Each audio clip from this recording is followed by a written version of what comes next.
భగవద్గీతను జీవితంలో ఒక్కసారైనా చదవాలి, లేదంటే వినాలి అని మన పెద్దలు అంటూ ఉంటారు. ఎందుకంటే మనం మనుషులుగా ఉన్నాం కదా, మనం ఎలా నడుచుకోవాలి అనే విధానాన్ని భగవద్గీతలో తెలుసుకోవచ్చు.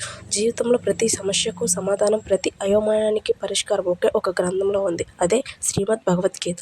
ఈ జ్ఞానం నేటి ఆధునిక కాలంలో మనకు ఎలా ఉపయోగపడుతుంది ఈ సిరీస్ ద్వారా తెలుసుకుందాం రండి.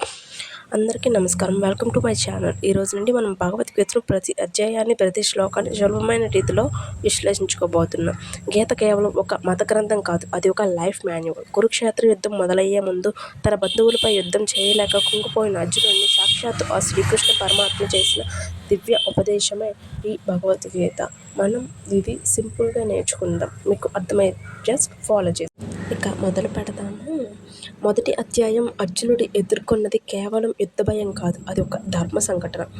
అర్జునుడు కృష్ణుడిని ఒక కోరిక కోరుతాడు. సేవయోర్భయోర్మధ్యే రథం స్థాపయే మేచ్యుత, అంటే రెండు సైన్యాల మధ్యన రథాన్ని నిలుపు అని. అక్కడ అర్జునుడు తన శత్రువులను బలాన్ని చూడాలనుకున్నాడు. కానీ అక్కడ అతనికి శత్రువులు కనిపించలేదు. తన బంధువులు, గురువులు, అన్నదమ్ములు మాత్రమే కనిపించారు. యుద్ధం చేయనని అర్జునుడు కృష్ణుడిని 5 బలమైన కారణాలు చెబుతాడు. ఇవి నేటి కాలంలో మనకు వచ్చే సందేహాలుగా ఉండిపోవచ్చు. ఫస్ట్ది ఏంటి అంటే కరుణ, అంటే సొంత మనుషులను చంపడం ఇష్టం లేక రాబోయే రక్తపాతాన్ని చూసి జాలి పడతాడు. సెకండ్ది ఏంటి అంటే సుఖం లేకపోవడం, అంటే బంధువులందరినీ చంపి పొందే రాజ్యం నాకు సంతోషాన్ని ఇస్తుందా అని ప్రశ్నిస్తాడు. 3. పాపభీతి, గురువులను, పెద్దలను చంపడం వల్ల పాపం వస్తుందని భయపడతాడు. 4. యుద్ధం వల్ల కుటుంబాలు నాశనమైతే సమాజంలో విలువలు పడిపోతాయని ఆందోళన చెందుతాడు. ఇంకా 5. అయోమయం, చివరకు ఏది మంచో ఏది చెడో అర్థం కాక అయోమయంలో ఉండిపోతాడు. అప్పుడు అర్జునుడు తన తెలివితేటలను పనిచేయవని అర్థం చేసుకున్నప్పుడు కృష్ణుడిని ఒక మాట అడుగుతాడు. శిష్యస్తేహం సాధి మాం త్వాం ప్రసన్నం, నేను నీ శిష్యుడిని, నీకు శరణాగతి వేడుతున్నాను, నాకు ఏది శ్రేయస్సో అది చెప్పు అని అడుగుతాడు. ఎప్పుడైతే మనిషి తన అహాన్ని వదిలి నాకు తెలియదు, నువ్వే దారి చూపించు అని అడుగుతాడో అప్పుడే జ్ఞానం మొదలవుతుంది. మనం కూడా లైఫ్లో చాలాసార్లు ఏం చేయాలో అర్థం కావడం లేదు అని ఆగిపోతాం. అర్జునుడి పరిస్థితి కూడా అదే. మరి కృష్ణుడు అర్జునుడికి ఏం చెప్తాడో. మీరు ఎప్పుడైనా విఫలమవుతానేమో అన్న భయంతో పనిని వదిలేశారా? అయితే కృష్ణుడు అర్జునుడికి చెప్పిన ఈ మాటను వినండి. ఇక అసలు కథ మొదలు పెడదామా? సౌఖ్యం యోగం భగవద్గీత మొత్తానికి ఇది ఒక సారాంశం లాంటిది. ఇక్కడే శ్రీకృష్ణుడు మొదటిసారి మాట్లాడడం ప్రారంభిస్తాడు.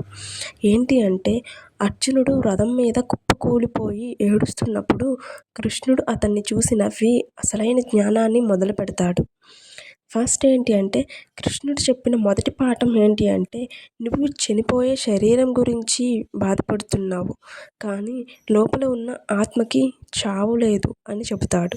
శ్లోకం ఏంటంటే వాషాంసి జీర్ణాని యథా విహాయ, అంటే అర్థం మనం పాత బట్టలు వదిలేసి కొత్త బట్టలు ఎలా వేసుకుంటామో ఆత్మ కూడా ఒక పాత శరీరాన్ని వదిలేసి కొత్త శరీరాన్ని తీసుకుంటుంది. ఫర్ ఎగ్జాంపుల్, మరణం అనేది అంతం కాదు, అది కేవలం ఒక మార్పు మాత్రమే. జీవితంలో కష్టాలు, సుఖాలు వస్తూ పోతుంటాయి. వాటిని ఎలా ఎదుర్కోవాలి అని శ్రీకృష్ణుడు ఒక సలహా ఇస్తాడు. అది ఏంటి అంటే చలి, ఎండ ఎలా వచ్చి వెళ్తుంటాయో సుఖం, దుఃఖం కూడా అంతే. జ్ఞాని అయితే వాడు వీటిని చూసి చలించడు, ఓపికగా భరించడమే ఉత్తమ మార్గం. ఎంత బాగా చెప్పాడో కదా. సరే, ఇంకా నెక్స్ట్ పార్ట్ కంటిన్యూ చేద్దాం. శ్రీకృష్ణుడు ఎంత బాగా చెప్పాడో విన్నారుగా. Next part.